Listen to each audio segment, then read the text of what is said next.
Today I'm headed to Mosul. I was originally going to go to Kirkuk, which I got invited to by a group of lads I met on the plane, but apparently you can't cross the land border from Kurdistan into Kirkuk because you'll be denied by like the guards, but you can travel from Kurdistan into Mosul across the land border, so that is what we're going to do instead. Also, look at this weather. The weather's terrible. Part of the reason I came to the Middle East was to escape the terrible weather in the UK, and instead I've just brought it with me. So before I head to Mosul, I came to see Zayn and say goodbye before I go, and he gave me some prayer beads as a present to take with me, which are very popular here in the Kurdistan region. You always see people carrying them, so thank you very much. Welcome. Nice to meet you. Nice to meet you. Welcome to And if I'm ever back in Erbil, I will take you for tea. Yes. The chai. Yes. Welcome, my Thank friend. you. Now I'm at the terminal. I have the ridiculous task of trying to work out how to even get to Mosul in the first place. So the terminal I went to was like the small terminal in the city, and now I've been dropped off by the big terminal that'll get me to Mosul. But there's this main road here that I have to get across, and the traffic just is not stopping, and there's no cross points. So I'm just walking down the street to see if I can find like a crossing somewhere, because there's not a chance I'm going to be able to get across that. I mean, I've seen people doing it, but I'm not going to attempt it. So apparently I just walk and the cars will stop for me, I guess, is what the guy just told me to do. This is insane. This is like Vietnam, but Vietnam it's all like mopeds and stuff, so it's quite easy for them to swerve in and out of here, but like this is just cars. So I'm in the terminal now, and I bumped into Mohammed and Mustafa, who I met in the city centre when I was asking for help of how safe Kirkuk is. But these live in Mosul, so I'm going to travel to Mosul with them now. Yalla! Yalla! I'm on the bus now. It takes around 90 minutes to 2 hours to get to Mosul, so it's not too bad. It only costs 6,000, which is, I think, maybe about £4. So again, not that bad for like a 2-hour journey. We've got to the checkpoint now where my passport needs checking to cross into federal Iraq, so hopefully there are no issues and they let me through with no problems, but we're about to find out. So after getting out, I showed the border guards the Kurdistan visa, which as of 2025 is allowed to be used in federal Iraq. However, after a 20-minute discussion, they denied me entry and told me I'd have to fly from Erbil to Baghdad in order to use the Kurdistan visa. But although they denied me entry, the guards were actually really nice and they helped me get a ride back to Erbil. So I've been denied entry at the border. I don't know why. They said I'm going to have to fly from Erbil to Baghdad if I want to get into federal Iraq, and Ahmed here is kindly taking me back to Erbil, so I'm kind of hitchhiking my way back. Thank you. Thank you. So we're nearly back into Erbil now. Ahmed has gone to pick something up and then we're going to continue to drive, but I'm looking at flights and it's going to cost like 300 or 400 quid to get back into Baghdad from Erbil airport, so I don't know what I'm going to do. I think I might have to fly to a different country, because I could get flights to Kuwait for like £180, but I don't really want to go and spend 2 weeks in Kuwait because that'll be more expensive anyway. We're going to have to go back to the hotel and we're going to have to decide what we're going to do. We've arrived back in Erbil. Thank you for the ride. Shukran. And when I'm in Mosul, I will contact you. In Mosul. Inshallah. Inshallah. Inshallah. Thank you. Right. Thank you. I don't want to keep you from your girlfriend because she'll be waiting. I need to get me bag out. Shukran. Shukran. Inshallah. Bye. Thank you. Oh, can I give you some money? Huh? Can I give you some money? What? No, Oh, no. Abad. No. Okay. Shukran. Ahmed was so kind for letting me hitchhike with him. His name was Ahmed, not Ahmed. I was pronouncing it wrong. I heard him wrong when he first said it, and he didn't correct me at any point when I said it. But I've added him on WhatsApp and I've seen that it's Ahmed. So now I'm going to go back to the hotel that I've been staying at the past few nights, and I'm going to try and work out where to go from here, because I can't stay here more than another day. Like, I might have to stay here tonight because it's getting late, but I'm gonna have to move on tomorrow. I've got a better plan. I spoke to a tour guide who told me Iraqi Airlines do flights every day for like $70. So I checked, and there's a flight tomorrow at 12:40 till 1:40. I missed the one tonight at 8 o'clock because I'd have to ring to book it. I can't book that one online. So we're going to fly there tomorrow and then try and get a bus straight to Mosul, which takes about 5 hours. So I might get to Mosul around 8 p.m. I'm not too sure, but this is a much better situation. It's time for us to get checked out and head to the airport. I'm on the airport shuttle bus now. There's so much I couldn't film, like in the taxi. We were driving past military bases, so the taxi driver told me I couldn't film. And then coming into the airport, we went through checkpoint where I got made to put the camera in my bag. So now I'm on the airport shuttle bus. I had the camera out on the bus and in the airport on the way here, so I assume it'll be fine to have it out now. But we'll see when we actually get there. Once again, I'm having problems with the visa.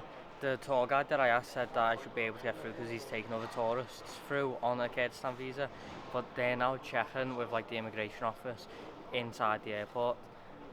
I don't know what's gonna happen here.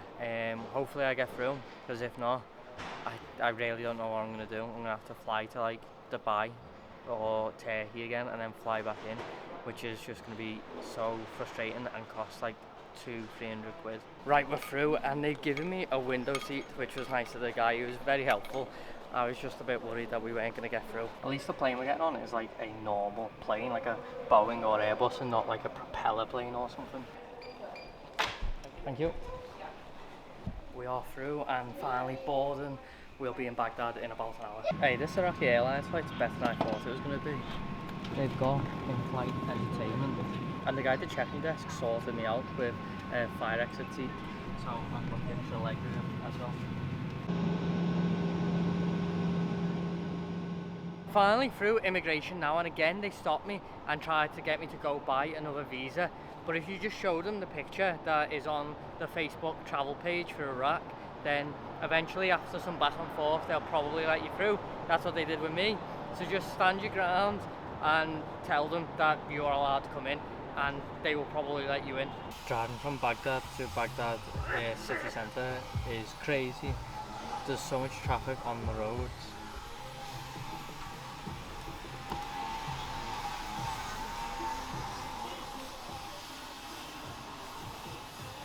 I've still got like another 5-hour drive ahead of me once I arrive at the terminal. I've got to the bus terminal thing now where the shared taxis are, and my Korean driver has already got me a shared taxi straight to Mosul, which costs 40,000. Online it says it should cost around 30, but I'm not too bothered because I need to get there. Here's me driving out. I've been waiting in the back of this taxi now for 30 or 45 minutes and we haven't moved anywhere.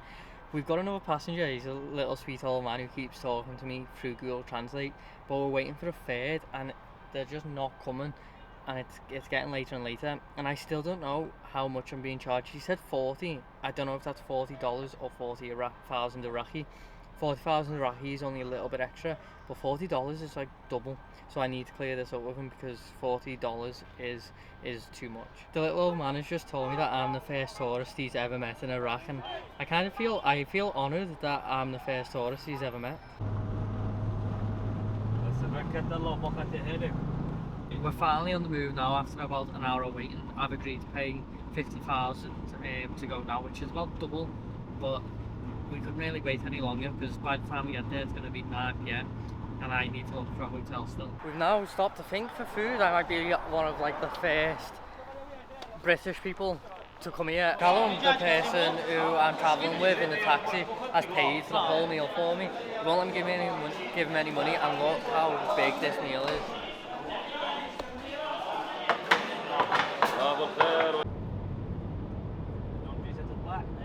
So I finally arrived in Mosul.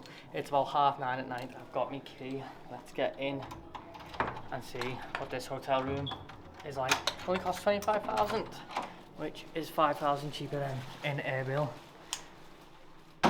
You know what? It's not that bad. I've actually got a double bed this time instead of 2 single beds. So it's probably about as good as Erbil. Here we go. That's not too bad. Let's give the bed a feel. Bed feels comfy enough. Oh, those pillows are nice and soft.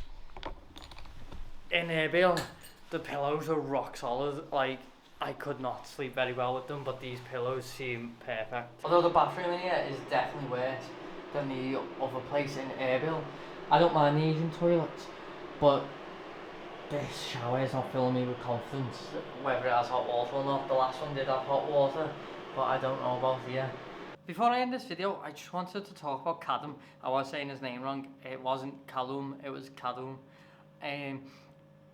But he did not want to be in the video at all, which was perfectly fine. I wish he would have been comfortable with it, because you could have seen how nice of a person he was. But I just can't get over how nice he was, considering he's a granddad. I met his grandkid and son in the restaurant that we went to. He's lived through the Iraq war. He lived through my country invading his country illegally, and yet the first British person he's met, I found out I'm not the first tourist he's met, I'm the second he's met a Venezuelan, but the first European he's met and the first British person he's met, he has been nothing but welcoming and kind. And he even bought me some nuts when we stopped again after the restaurant. And I just, obviously I'm not to blame for my country's past. I was a kid, but it's still beyond me that his country is so destabilised and damaged in part because of mine, but yet he welcomed me as if I was an Iraqi. So on that note, I am going to end the video. So make sure you smash that like button and the subscribe button, and comment below what you think about the Iraqi hospitality so far. And as always, keep exploring.